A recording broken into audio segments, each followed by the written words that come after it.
Hi, and welcome to another episode of the FM Channel podcast. My name is Claudio. I'm one of the co-owners and senior recruiters at Alex Young Recruitment. I'm very excited to be back on the show. I've been out of recording for a few weeks because work's been picking up, so it's good news. But I'm keen to get back on the recording trail again. And today I'm joined by Liz Kentish. Liz, welcome to the show. Thank you very much. Really pleased to be here. Good. So Liz is Managing Director of Kentish and Co Ltd. Is that right?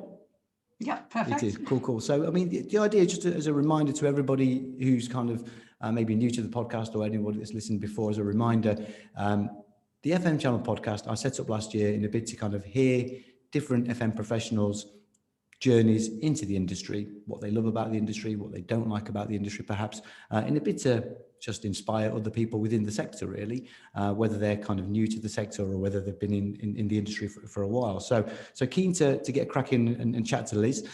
So Liz, before we delve into how you got into the industry, can you tell us what you do now and who you do it for?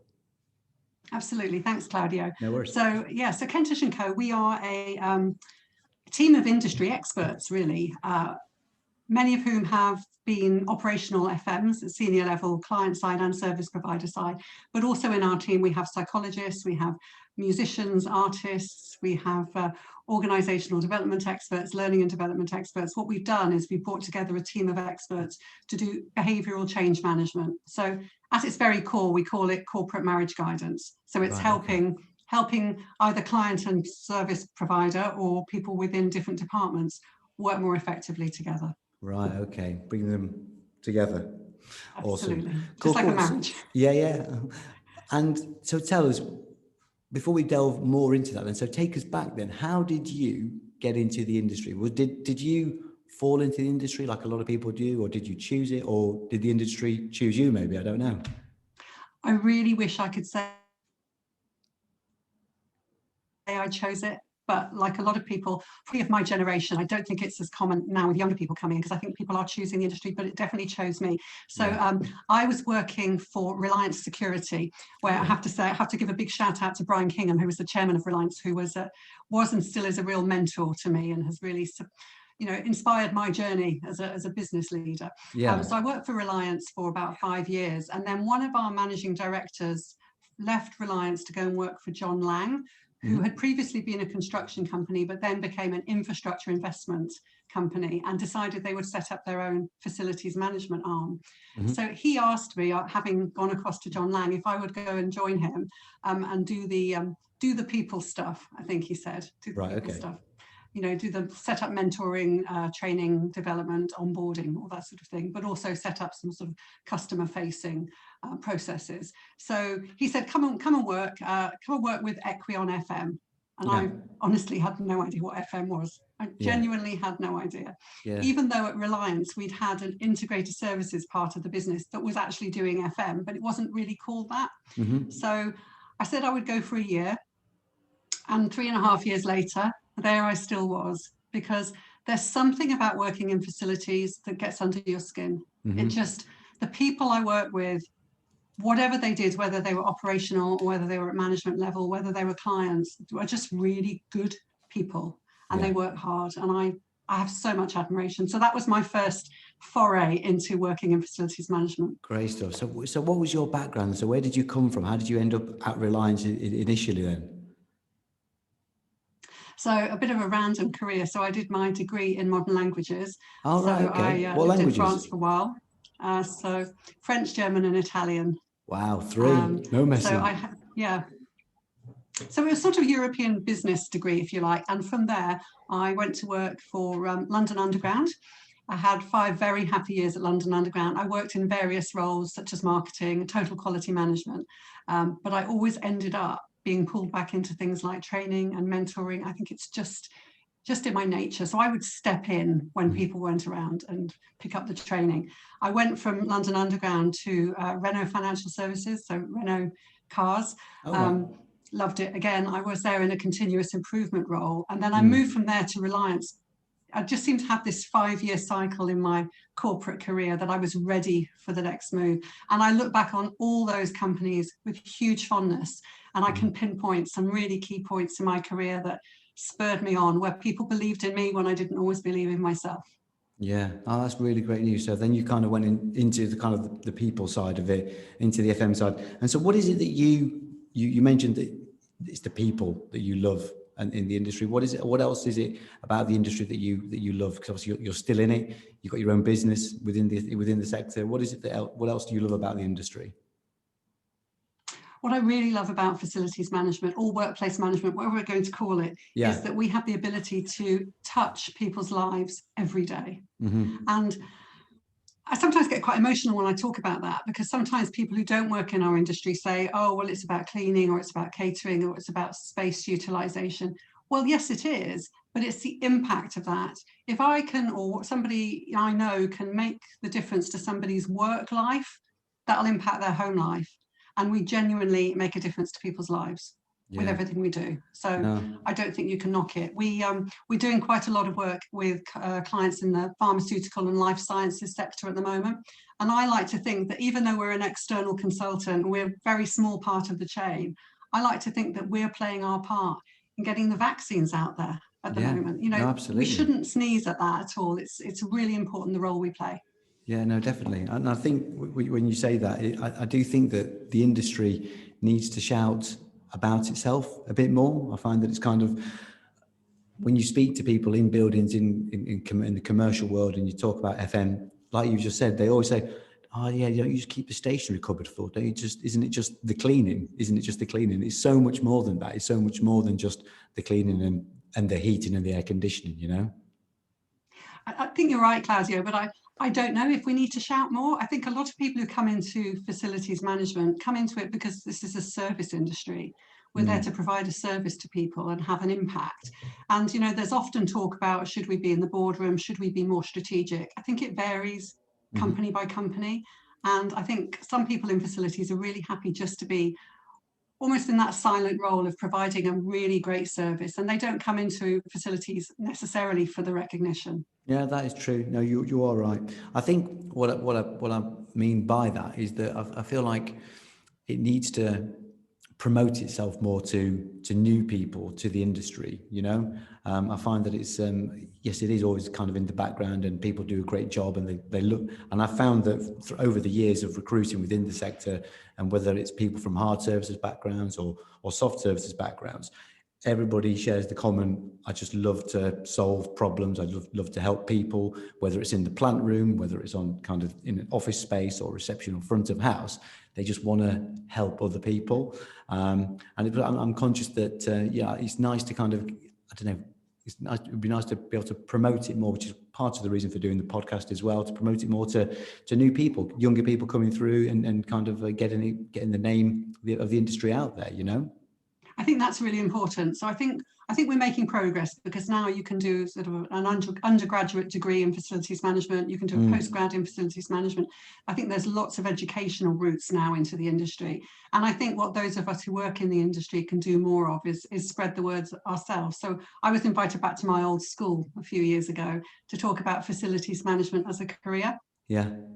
And, you know, this is a sixth form. And, you know, so many of them came up to me afterwards and said, we didn't know that was a thing, but that actually sounds really interesting, especially for people who, like you say, are problem solvers, who like to provide a service, but also people who like a variety in what they do, because there's nothing quite like being in facilities for variety day to day. No, absolutely. And I think that, yeah, and so many people want that in their lives, want variety in their lives, and nobody wants the 9 to 5 office. I think the office the routine of going to and from the office 9 till 5, well, that's another subject, I guess, as well at the minute. But yeah, I think the variety of it is great, and it's so varied, and there's so many avenues you can go down.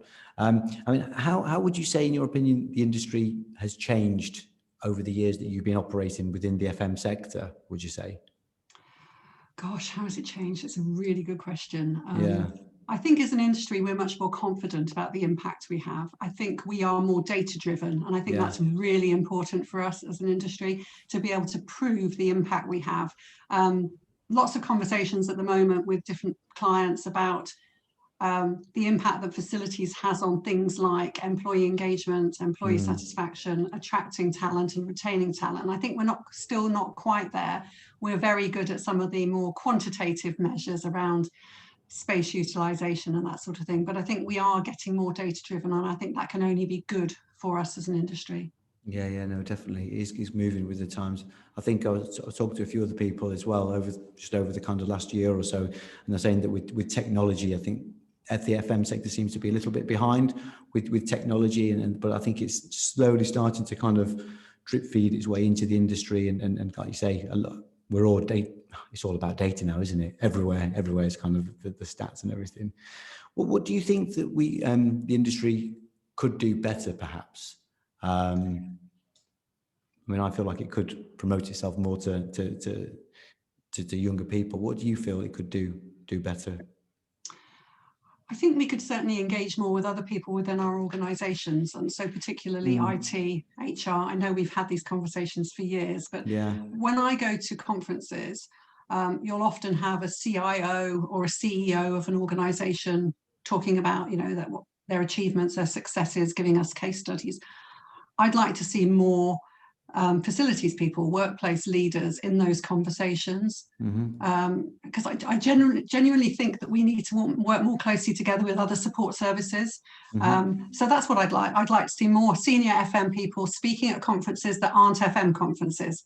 I think that's the key, because in FM, we're very good at talking to ourselves in conferences and webinars. I think what we need to do is have more business focused conversations. Does that make sense? Yeah, no, it does. I think it does.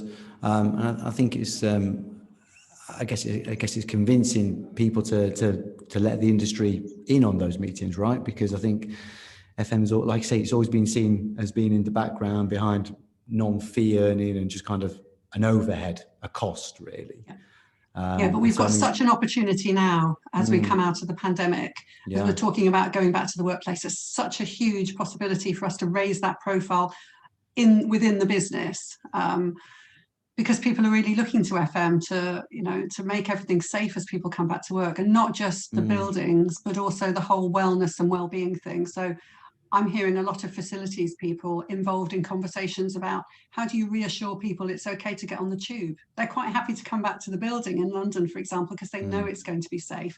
But what about public transport? How do FM help reassure people?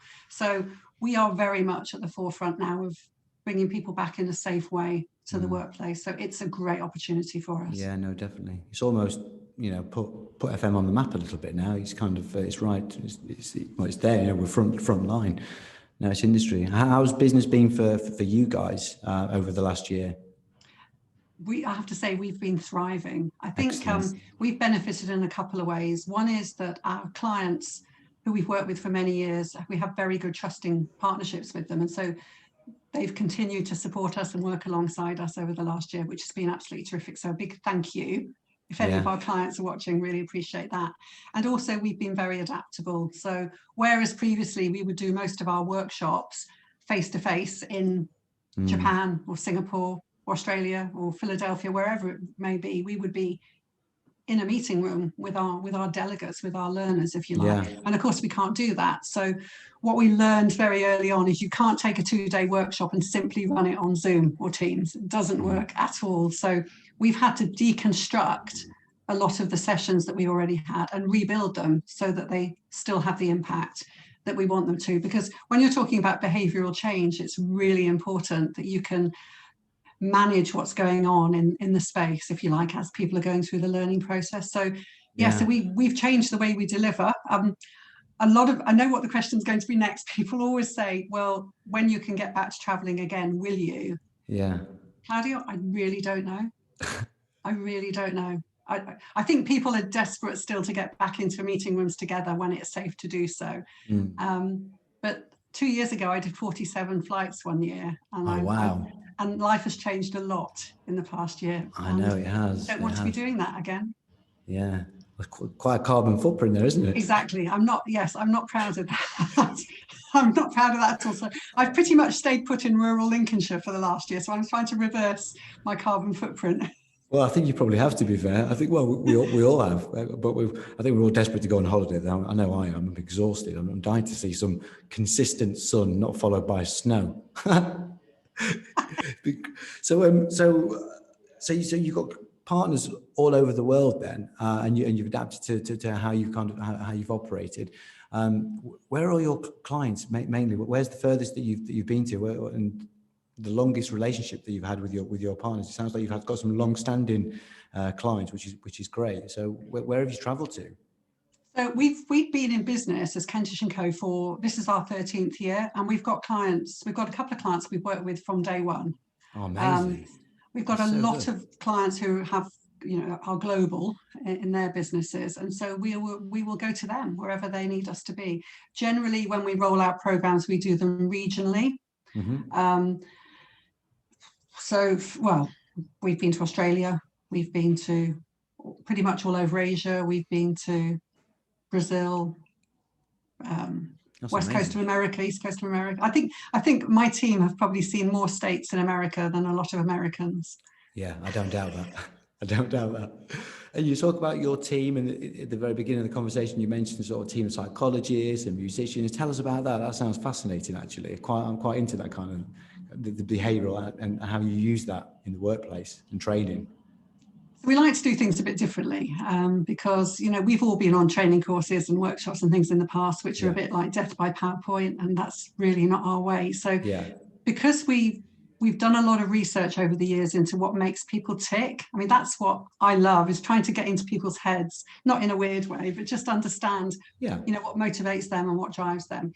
And we know that when people learn, they learn in different ways. Mm-hmm. So PowerPoint will work for some, but it's a very small number of people it'll work for. So we like to make things really interactive and fun. Mm-hmm. So we've done storytelling workshops with Reg Muros, who's quite a well-known folk musician who is one of our associate team. We've done improv sessions with Neil Malarkey. We have, one of our team is a previous theatre director and trains people in presenting on the radio, and he does drama-based learning for us with actors. So it's really, trying to push things a little bit with clients so that things are memorable, because part of what we're very good at, I know, is making it stick. So when people learn a new piece of knowledge or a new skill, we want them to not just try it out there and then, but we want to make it stick. Mm-hmm. Because that's what, we've been brought in to do, is to change behaviours for the long term. So anything we can do that's a little bit different, we're willing to have a go at. Yeah. And are you ever met with any kind of like, I'm not going to do that, a bit of reluctance, or a bit of kind of, I'm too shy to start acting out or kind of doing something to music? Or is everybody kind of always all in? I wouldn't say everybody's always all in, but we certainly haven't had anybody go, I'm not doing that. Yeah. I think, again, maybe it's our industry that people are really open to new things, because, in FM, you've got to be learning all the time. There's always new legislation and things coming along. We just create an environment where people are going to have fun. Now, we obviously get feedback and things from our delegates and clients, and generally people love it. I mean, some people are like, I wasn't quite sure at the start what was going to happen, but I got a lot out of it. So we're taking them out of their normal day-to-day and just giving them a different space to learn in. That's great stuff. And I remember a few months ago, I saw you post on LinkedIn, Plan B. How's that going? And tell us a bit about that. So Plan B is a free of charge mentoring program for women in FM. So Plan B started in the hospitality sector a few years ago. And I was introduced to the founders about 18 months ago. And along with Jackie Cupper, who is one of our team as well, and a previous client of ours, Jackie had been involved in the hospitality Plan B. And she said, why don't we just do this for FM? When I used to chair the Women in FM group for IWFM, we did have a Women in FM mentoring scheme, but it didn't really take off. I think it perhaps was timing. But we started Plan B for FM in October, and it's it's been a stratospheric journey. It's the only way I can describe it. So really, that's amazing. yeah. So instead of doing face-to-face mentoring matching, which is what was happening in the hospitality plan B, where people would meet in London and they would sort of then be matched, mentees and mentors, because we couldn't do that face-to-face, we started doing it on Zoom. And what that means is it's not London centric, it's not even UK centric. So we've now had mentors and mentees from Singapore, from Thailand, from the west coast of the USA, as well as all over Europe. And the idea behind it, Claudio, is that we're helping women in FM be mentored to board level. And the mentors are men and women, but the mentees are women. So that's the premise behind it. We match them and then we send them off to build their mentoring relationship and just work together for a certain period of time. And it's been incredibly successful. We are often oversubscribed. Oh, that's really good. It's great. I mean, to see, because one of the guests I had on the podcast a few months ago, Todd Harrison, he couldn't speak higher than the mentor that he had, and he's very keen on sort of giving back to the industry, and he always mentors 2 people at a time every year. And it's funny because you mentioned as well that you had a mentor at the beginning of your career, and I think it's so important for those that have been in the industry a while to give a bit back, you know, because if they've kind of they've taken out of the ecosystem, if you like, or they've been successful because of this one person that helped them through or has continually helped them through and has always been there. I think it's really important. It's really great. I agree. And what we found with the mentors on Plan B is that they all come back to us and say they're getting a lot out of it too. So as a mentor, you still learn from your mentee. It's really powerful. Yeah, that's really good. And also, how's the running going? How's High Vis Liz doing? Because I think that might be the first time that we connected last year during the whole pandemic, and everybody was on LinkedIn more than ever. I think because it was a way to communicate, network, because obviously no one was going to the bars, restaurants, pubs, no one was going to work, so nobody could network with anybody. So I think LinkedIn got, I don't want to say overused, but it started to get used a lot. I think it pushed everyone in the industry certainly the FM industry to use it more. It was great to see. I think no doubt it helped a lot of people kind of through tough times as well. But yeah, I think I saw you kind of start running on there and inspiring loads of other people to go running as well, which is great. It's amazing, isn't it? So I had done the Couch to 5K a few years ago, and I remember running my final 5K that time on a hotel gym treadmill in Shanghai. And so I ran the 5K and then I just stopped because I'd reached the goal. So when I decided to do it this time, last March, April time, when I thought, well, here's some time now to do the Couch to 5K, I decided I'd learned about, don't just set the end goal, set the next goal after that. So yeah, I started running, and a friend of mine, Philip Cowell, who's very involved with the Street Wisdom not-for-profit organisation, Philip actually turned the coin High Vis Liz. And it stuck. Somebody really made a Lego version of it for me, and have they? That's brilliant. I'd love to see that. Actually, you need to post that. I probably missed it. You probably have. But it's what I really enjoyed about doing the videos and continue to enjoy about the videos is I just decided I would ask my network to help keep me accountable for running, because I know I'm not hugely motivated to run. I don't actually enjoy running, don't tell anybody, but I enjoy how I feel once I've run. So by sort of doing the videos, people have been great. And if I don't do a video for a couple of weeks, I get people messaging me on LinkedIn saying, are you all right, Liz? I haven't seen a High Vis Liz video for a couple of weeks. And that's brilliant for accountability. That's like having thousands of mentors or coaches looking out for me saying, come on, Liz, you said you would run, so get out there and run. It's been really interesting from a brand point of view, because my hair has changed colour dramatically over the last year. And at the start of when I was running, I was like, oh, I've got to wear a hat because my grey roots are coming through. And as I became more confident doing these silly little videos, and they are just really silly, quick videos, as I became more confident, I thought, I'm actually going to share my whole self now. White hair and all. And it's given me confidence, I would say. No, it's great. I love to see it. And then what do you listen to? Do you listen to anything when you run, or do you just kind of listen to your feet smashing the pavement or the ground? Because I know I have to listen to music. My business partner, Matt, he's training for an Ironman, and he doesn't listen to anything. I'm like, how do you do all this running with not listening? I just kind of focus and just run. Plus, I don't want to get run over, it says in London when I'm running around, so which is fair enough. But what do you listen to? So we don't have pavements around here because we're very rural. So I wear my phone on my arm, so I don't have headphones.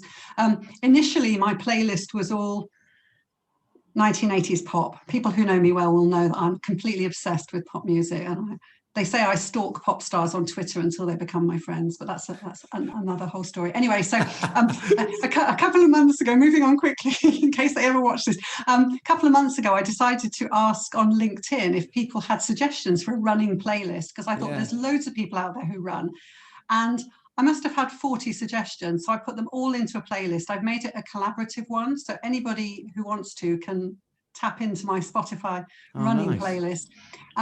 What I found early on, though, is that some of them really don't work for me. So there's a couple of things. The Prodigy doesn't work for me running at all. I'm sorry whoever suggested that, but I had to take them off the playlist. And the other one is Jimi Hendrix. As much as I love Hendrix, the problem is I start listening intently to the song and I lose concentration on my running. So sorry, Jimi Hendrix, that's had to go too. So what's the ideal then? Bit of Rick Astley, 80s, bit of Banana Arm, Boy George? Well, actually what works really well for me is quite heavy rock.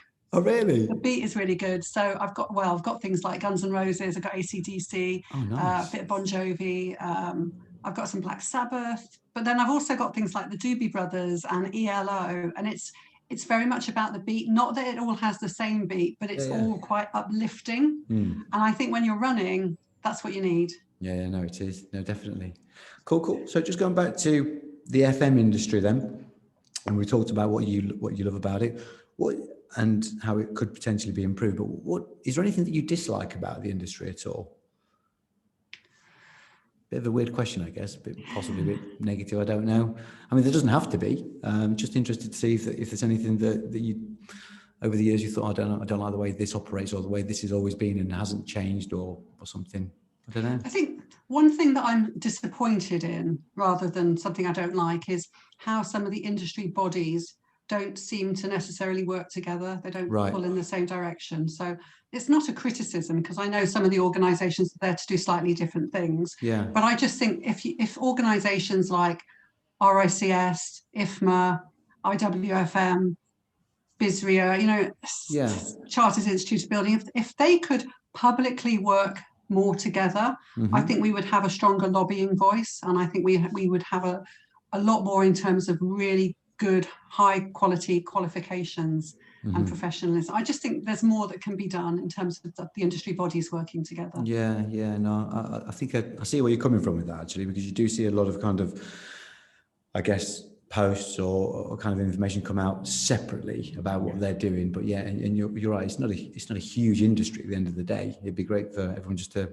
collaborate more and work more together, really. And I think if there's anything else I don't like in the industry, I think something that I don't know if it's I don't like or whether it's a recommendation of something that I do like is when you have people that work both supplier side and client side, and they have that really rounded view of how things work in terms of the relationship.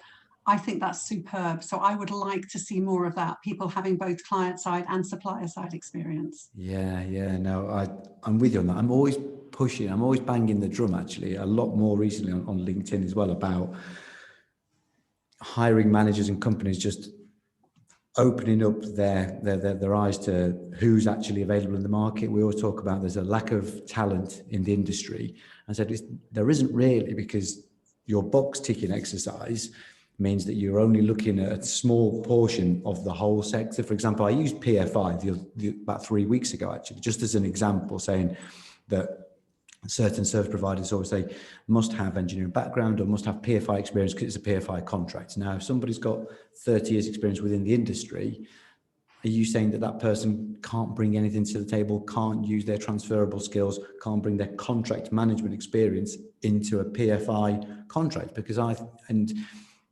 if they change their mindset, then the small pool of talent that you're fishing from is actually not that small in the first place, because there's thousands of people that you could pick from, but you're choosing to pick from such a small pool. And also, if you don't develop people, when that pool all decide to retire, then you're left with nobody because you've not brought anybody through. And I think I'm with you on that. And the same goes for working the client side and the service provider side. Sometimes I think companies can be a bit, oh, well, they've not worked, doesn't have any managing agent experience. We only want someone from a CBRE or a JLL, you know, it doesn't have any, it's only service provider.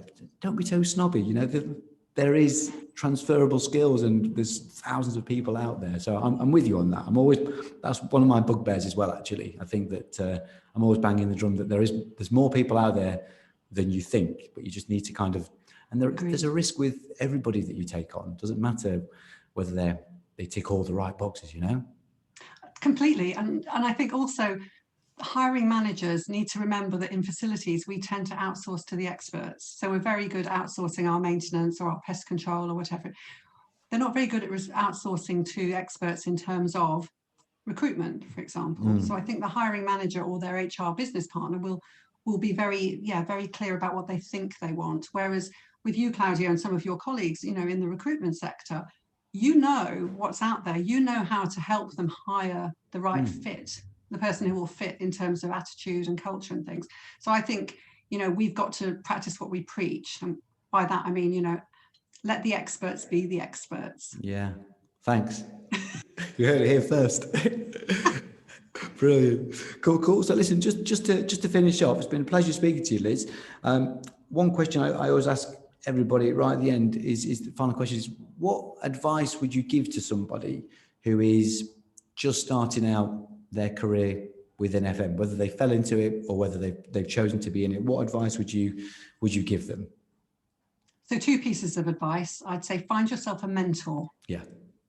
Really early, you know, and it's often someone who'll stay with you on your whole journey through your career. And the other one is don't stop asking questions. Yeah.